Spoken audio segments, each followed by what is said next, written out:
কোন জাদুতে বিজেপির উত্থান?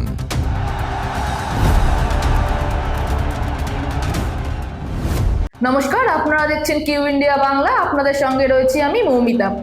জোট টক্করের আজকের অনুষ্ঠানে আমরা যে বিষয়টা নিয়ে আলোচনা করব, ইতিমধ্যে সেই বিষয় নিয়ে সবাই মোটামুটি আলোচনা করে ফেলেছে। তো আমরা কিছু নতুন দিক দেখানোর একটু চেষ্টা করব। বিষয়টা একটু বলে দিই, কোন জাদুতে বিজেপির উত্থান?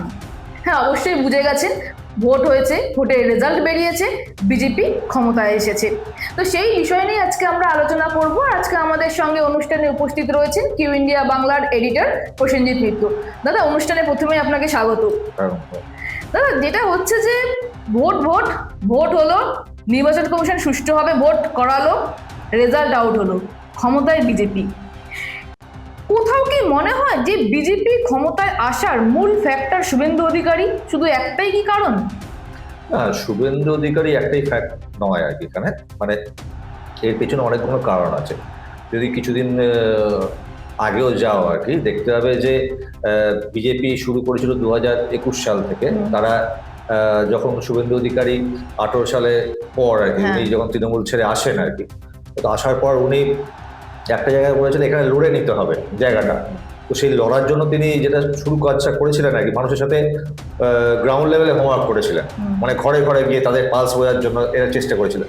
সেই সময় হয়তো মানে এখন যদি সেই সময়কার মানে লোকসভার ভোটটা হতো এবং এখনকার যে পরিস্থিতি মানে যেভাবে ভোটটা হয়েছে সেইভাবে দেখা যেত যে হয়তো বিজেপি এগিয়ে থাকতো। আচ্ছা, মানে সেইখানে কোনো একটা কারসাজি হয়েছে বা কিছু হয়েছে, মানে তাহলে এই কত কম সিট পেত না, এটা আমার বক্তব্য আর কি। তাহলে কি এটা কথা বলা যায় যে বিজেপির এই ওঠা বা এই একটা জায়গায় আসা, তার পেছনে মূল কাণ্ডারি হয়ে দাঁড়িয়েছে ইলেকশন কমিশন? না, ইলেকশন কমিশনের ব্যাপারটা তো অন্যরকম। মানে ইলেকশন কমিশন যিনি কি বলবো, যিনি চেয়ারম্যান, তিনি অ্যাকচুয়ালি একটা নতুন দিশা দেখালেন মানুষকে, যাতে মানে আমাদের পশ্চিমবঙ্গের সব মানুষই খুব খুশি এবং স্বতঃস্ফূর্তভাবে ভোট দেওয়াতে আরো বেশি খুশি হয়েছেন। এবং কাউকে না কাউকে তো প্রথম একটা জায়গায় এগোতে হয়। মানে আমরা দেখলাম উনি প্রথম হাতটা বাড়ালেন আর কি, যে হ্যাঁ আমরা দেখি তো, চেষ্টা তো করি একবার। সবাই যদি মানে ইলেকশন কমিশন যেই আসে নাকি, তারা একবার করে দেখেন যে শাসক দলের পক্ষে কথা বলে।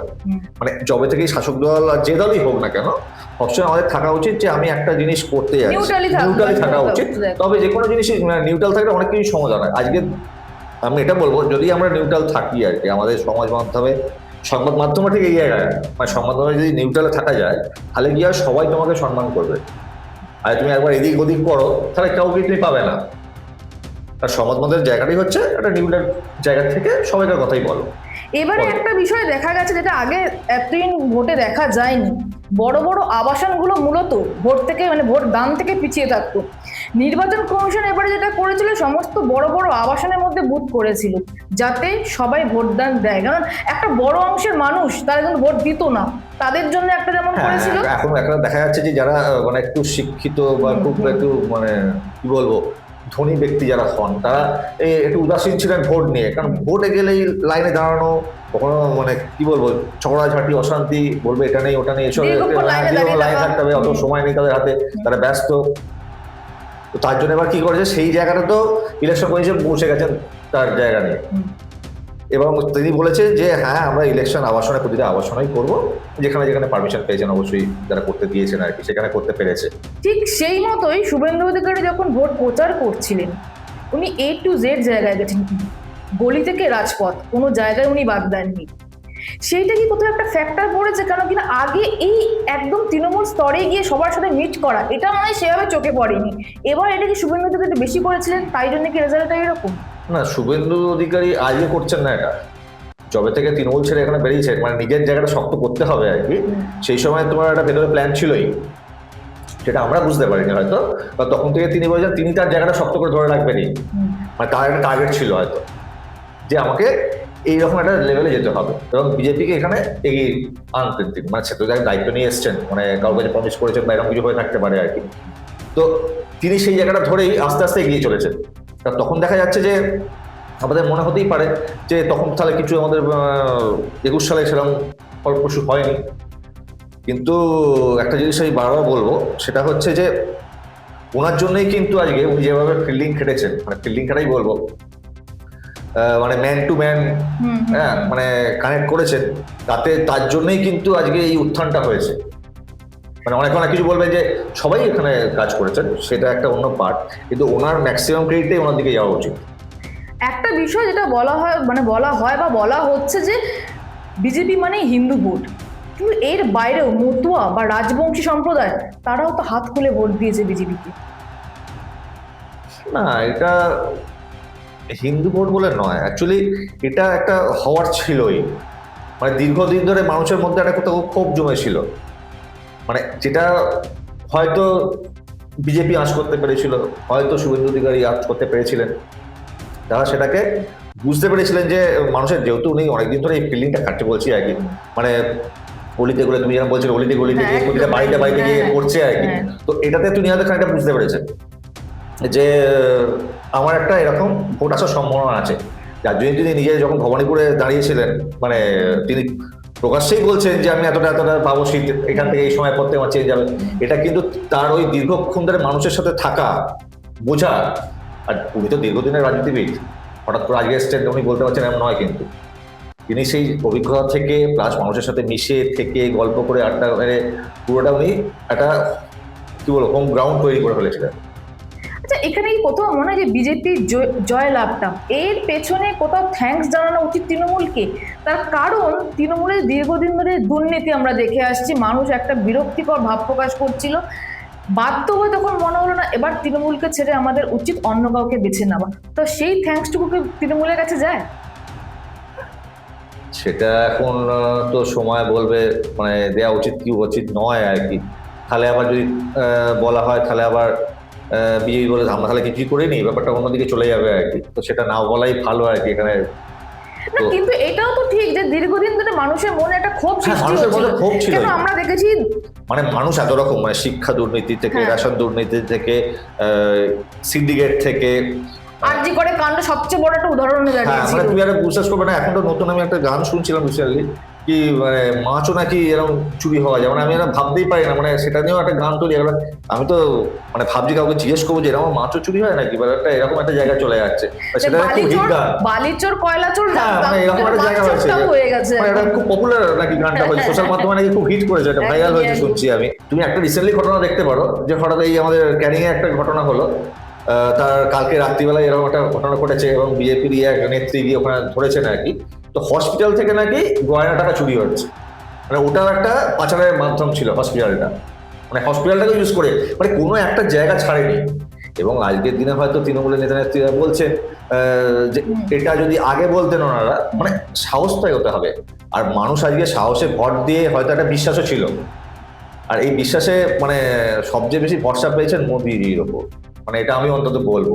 কারণ মোদিজি সেই বর্ষার জায়গা তৈরি করে দিয়েছিলেন বলেই মানুষ আজকে স্বতঃস্ফূর্ত, কারণ এখানে এসআইআর কোনো ধপে টেকেনি, মানে কোনোভাবেই ধপে টেকার জায়গায় থাকেনি। সবাই তো দেখাচ্ছিল যে এসআইআর এর জন্য বিজেপি ভোট হবে না, তৃণমূলে ভোট হবে, বামপন্থীদের ভোট হবে, এসআইআর এখনো ধারে কাছে ঘাসেনি।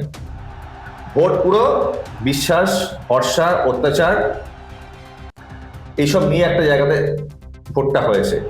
সেখান থেকে দাঁড়িয়ে তাহলে তো অমিত শাহ, নরেন্দ্র মোদীজি এদেরকে ধন্যবাদ দেওয়া উচিত, কারণ দীর্ঘদিন ভোটের আগে 15 দিন অমিত শাহ এখানে ছিলেন, বারবার করে নরেন্দ্র মোদীজি এখানে এসেছেন, তারাও প্রচার চালিয়েছেন, মানুষের মনে তো কোথাও একটা ইম্প্যাক্ট ফেলেছিল। না, ইম্প্যাক্টটা ওইভাবে ফেলেনি, ইম্প্যাক্টটা মানে যারা ধরো আসল জায়গাটা আমাদের দেবে, যেমন এখানে অনেকে সিএ নিয়ে বলছে বা মতুয়াদের আমাদের এখান থেকে তাড়িয়ে দেবে, কেউ বলছে রেখে দেবে। আসল তথ্যটা যখন তারা এসে বলছেন, মানে এরা দেশের প্রধান, তাদের মুখ থেকে কেউ তো এতদিন বলেনি তারা, তো আজকে তারা যখন এসে মার্কেটে বলছেন আর কি, মানে জনসমক্ষে এসে বলছেন যে হ্যাঁ এটা নিয়ে চিন্তার বিষয় নেই, এটা আমরা দেখবো যত তাড়াতাড়ি হয় সম্ভব, যেটাকে আমরা একটা শর্ট আউট করবো আর কি, তখনই তাদের মধ্যে কোনোভাবে একটা ভরসা জেগেছে। মানে যখন প্রধানমন্ত্রী বলছেন, যখন স্বরাষ্ট্রমন্ত্রী বলছেন এরকম ধরনের কথা, তখন হয়তো কাজ হবে। আর আরো ফ্যাক্টর হয়েছে যে এতবার ঘন ঘন আসা, এতদিন ধরে স্টে করা, সেটাও তো মানে বারবার করে এত সরাসরি সাধারণ মানুষের কাছে পৌঁছে যাওয়া, না মানে এটাও একটা খুব মানে ইন্টারেস্টিং ব্যাপার। মানে কোনো জায়গায় দীর্ঘদিন ধরে এরকম ভাবে বাংলাকে, মানে ওনারাও দেখছেন বাংলাটা কালচারাল জায়গা তো বটেই, একটা সংস্কৃতির পীঠস্থান বলা যায়। একদম একদম।